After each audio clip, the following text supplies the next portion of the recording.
जरा आप लोग तसव्वुर करें कि कल सुबह आप उठते हैं ऑफिस या काम पर जाने के लिए, बाइक या गाड़ी निकालते हैं, लेकिन हर पेट्रोल पंप पर एक ही बोर्ड लगा है कि पेट्रोल खत्म है। आप दूसरे पंप पर जाते हैं, तीसरे पर जाते हैं, पूरे शहर में पेट्रोल का एक कतरा नहीं मिल रहा। सिर्फ पेट्रोल नहीं, दुकान पर दूध, सब्जी और हर चीजों की कीमतों में 4 गुना इजाफा हो चुका है, क्योंकि ट्रक चलाने के लिए डीजल ही नहीं बचा। ये कोई ख्वाब नहीं है, बल्कि ये क़यामत जैसा मंजर बिल्कुल दरवाजे पर खड़ा है। लेकिन आखिर क्यों? क्योंकि समंदर की एक ऐसी पतली सी गली जिसे स्ट्रेट ऑफ हार्मूज कहते हैं, वहां ईरान ने अपना तलवार जैसा हाथ रख दिया है। लोग कह रहे हैं ईरान ने दुनिया की गर्दन दबा दी है। अगर ये रास्ता बंद रहा तो सिर्फ 20 दिनों में हमारे मुल्कों का पहिया रुक जाएगा। आज 2026 में जो कुछ ईरान और अमेरिका के दरमियान हो रहा है, उसने पूरी दुनिया को एक ऐसी जंग की तरफ धकेल दिया है जहां जीत किसी की भी नहीं है, मगर तबाही सबकी है। आज बात सिर्फ सियासत की नहीं, हमारी और आपकी भूख की है। पहले ये समझते हैं कि ये हार्मुज की गली इतनी जरूरी क्यों है। देखिए, समंदर में एक ऐसा रास्ता है जो सिर्फ 3 किलोमीटर चौड़ा है। इसको ऐसे समझें कि जैसे एक पुराने शहर की वो तंग सी गली जहां एक वक्त में सिर्फ एक ही रिश्ता निकल सकता है। लेकिन इस गली से पूरी दुनिया का 30% कच्चा तेल यानी क्रूड ऑयल और 20% गैस गुजरती है। जियोग्राफिकली देखा जाए तो इस जगह की टोटल वेट 33 से 39 किलोमीटर तक है, लेकिन बड़े ऑयल टैंकर्स को जहाज को गुजारने के लिए पानी की गहराई अप्रोक्सीमेटली 3 किलोमीटर चाहिए, जो एक पतली सी गली में है। बाकी जगह पानी इतना कम है कि वहां बड़े जहाज चल ही नहीं सकते, वो फंस जाएंगे। इसका मतलब है कि दुनिया की 20 से 30% इकोनॉमी इसी एक सुई के नक्के जैसे रास्ते से होकर गुजरती है। Saudi Arabia, Iraq, UAE, Kuwait और कतर, ये वो बड़े मुल्क हैं जिनसे पूरी दुनिया तेल खरीदती है। इन सब का तेल एक रास्ते से होकर गुजरता है। ईरान इस रास्ते के बिल्कुल ऊपर बैठा है। ईरान के पास दुनिया की सबसे बड़ी मिसाइल बोट्स और ड्रोन्स की फौज है। उन्होंने साफ कह दिया है कि अगर उन पर हमला हुआ तो वो इस रास्ते को मौत की गली बना देंगे। पिछले कुछ हफ्तों में जो हालात बिगड़े हैं, उसने दुनिया के बड़े माहिरीन को हिला कर रख दिया है। अमेरिका ने ईरान पर पाबंदियां लगाई और ईरान ने जवाब में समंदर में बारूद बिछा दिया। डोनाल्ड ट्रंप जो अक्सर कहा करते थे कि वो ईरानी नेवी को समंदर में दफन कर देंगे, उसकी ईगो आज पूरी दुनिया के लिए एक मुसीबत बन चुकी है। अब बात करते हैं ताज़ा हालात की। 2026 के शुरू ही से मिडिल ईस्ट में टेंशन बढ़ रही थी। ईरान और अमेरिका के दरमियान ऑलरेडी सैंक्शंस और मिलिट्री टेंशंस चल रही थी। फिर सिचुएशन उस वक्त और खराब हो गई जब यूएस और इजराइल ने ईरान पर स्ट्राइक्स की और ईरान ने जवाब में मिसाइल्स और ड्रोन के साथ अटैक किए।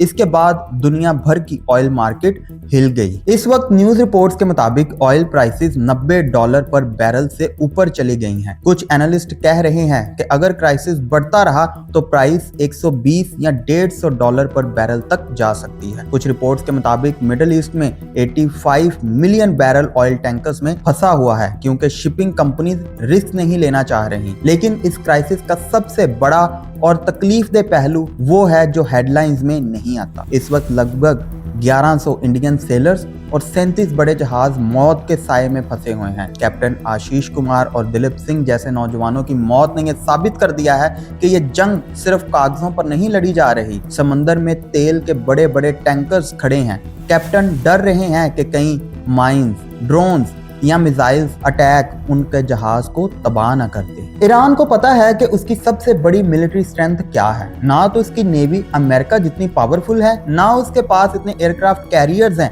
लेकिन उसके पास वो चीज है, जियोग्राफी। ईरान स्ट्रेट ऑफ हार्मोज के बिल्कुल ऊपर बैठा है। अगर ईरान चाहे तो वो समंदर में बारूदी माइंस बिछा सकता है। छोटी और तेज रफ्तार फास्ट अटैक बोट से बड़े जहाजों को घेर सकता है। पहाड़ों में छुपी हुई एंटी शिप मिसाइल किसी भी वक्त स्ट्राइक कर सकता है। ईरान के इस्लामिक रेवोल्यूशनरी गार्ड कॉर्प्स का नेटवर्क इतना मजबूत है कि वो ड्रोन्स के जरिए हर एक शिप पर नजर रखते हैं। इसी वजह से ईरान बार बार धमकी देता है अगर उस पर डायरेक्ट हमला हुआ तो वो हार्मूज को बंद कर देगा। ये रास्ता बंद होने का मतलब है कि शिप्स को अफ्रीका का पूरा चक्कर लगाकर जाना पड़ेगा, जिससे ट्रांसपोर्ट का खर्चा 50% बढ़ जाएगा और मंजिल तक पहुंचने में 20 दिन ज्यादा लगेंगे। इंडिया अपनी जरूरत का 80% से ज्यादा तेल बाहर से मंगवाता है और इसका एक बड़ा हिस्सा इसी हार्मूज के रास्ते से आता है। अगर ये रास्ता बंद होता है तो इंडिया की इकोनॉमी को हर रोज हजारों करोड़ का नुकसान होगा। पेट्रोल 200 रुपए के ऊपर जाने की भी बात हो सकती है। अब पाकिस्तान की तरफ देखें। पाकिस्तान के हालात पहले से ही नाजुक हैं। पाकिस्तान के पास पेट्रोल का रिजर्वायर सिर्फ कुछ हफ्तों का होता है। अगर ईरान ने यह रास्ता सिर्फ 15 दिन के लिए बंद रखा तो पाकिस्तान में बिजली का ब्रेकडाउन इतना बढ़ जाएगा कि हॉस्पिटल्स और फैक्ट्रीज बंद होने लगेंगी। हमें लगता है कि ये जंग बॉर्डर पर होती है, लेकिन ये ऑयल वार है। ये जंग बॉर्डर पर नहीं बल्कि आपके और मेरे वॉलेट में लड़ी जा रही है। ईरान ने धमकी दे दी है कि अगर उनके ऑयल टर्मिनल्स पर हमला हुआ तो वो सऊदी अरब के तेल के कुओं को भी निशाना बनाएगा। इसका मतलब है कि तेल मिलना ही बंद हो जाएगा। कीमत तो बहुत दूर की बात है। अब जरा यहाँ पे तसव्वुर ख् कि एक तरफ तेल का बहरान है तो दूसरी तरफ हजारों करोड़ रुपए की इन्वेस्टमेंट। इंडिया ने पाकिस्तान को बाईपास करने के लिए ईरान में चबाहर पोर्ट बनाया था। ख्वाब था कि यह रास्ता सेंट्रल एशिया तक जाएगा, लेकिन आज वो प्रोजेक्ट बारूद के ढेर पर खड़ा है। अगर ईरान इस रास्ते को बंद रखता है तो चबाहर इंडिया के लिए एक डेड एसेट बन जाए। यहाँ एक सवाल ये भी उठता है कि क्या पीएम मोदी और प्रेसिडेंट पुतिन की दोस्ती काम आएगी? रशिया इस वक्त ईरान का सबसे बड़ा इत्तेहादी है। चाइना और रशिया के जहाजों को ईरान ग्रीन सिग्नल दे रहा है क्योंकि उन्होंने मुश्किल वक्त में ईरान का साथ दिया। लेकिन इंडिया के लिए रास्ता मुश्किल है क्योंकि इंडिया ने अब तक एक न्यूट्रल स्टैंड लिया है। ये इंडिया की इंडिपेंडेंट फॉरेन पॉलिसी का सबसे बड़ा इम्तिहान है। क्या इंडिया अमेरिका की नाराजगी मोल लेकर ईरान से दोस्ती करेगा या फिर अपने सेलर्स और इकोनॉमी को बचाने के लिए कोई नया रास्ता इख्तियार करे? यहाँ एक बड़ा ट्विस्ट है। ईरान अकेला नहीं है। रशिया और चाइना पीछे से ईरान का हाथ थाम कर खड़े हैं। चाइना को अपनी सनतों के लिए सस्ता तेल चाहिए और वो ईरान से सस्ते में तेल ले रहा है। अगर अमेरिका ईरान पर हमला करता है तो चाइना चुपचाप नहीं बैठेगा। रशिया पहले ही यूक्रेन की जंग में फंसा हुआ है। वो चाहता है कि तेल की कीमतें ऊपर जाएं ताकि उसकी अपनी कमाई बढ़े।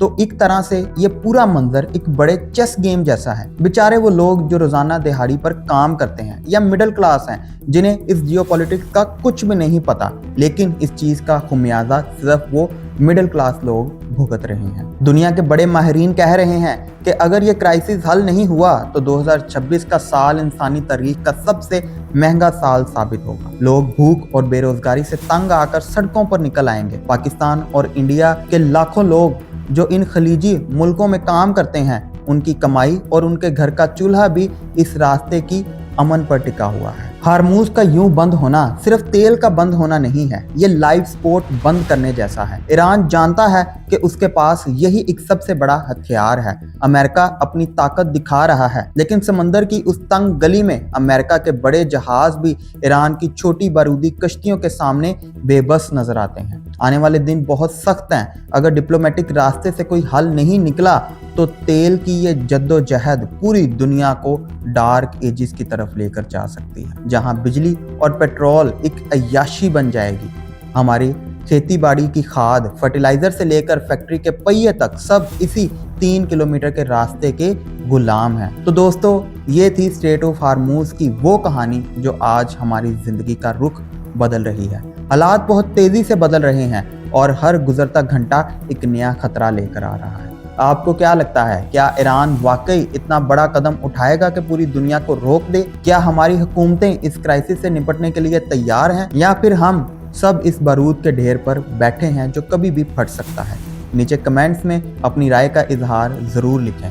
क्या आपके इलाके में भी पेट्रोल की किल्लत है या महंगाई ने अपना असर दिखाना शुरू कर दिया है? तो नीचे अपने इलाके का नाम लाजमी मेंशन करें। और अगर आपको ये वीडियो इंटरेस्टिंग लगी हो तो वीडियो को लाइक करें, आगे दोस्तों को लाजमी शेयर करें और चैनल को ज़रूर सब्सक्राइब करें। मिलते हैं अगली वीडियो में, तब तक के लिए अल्लाह हाफ़िज़।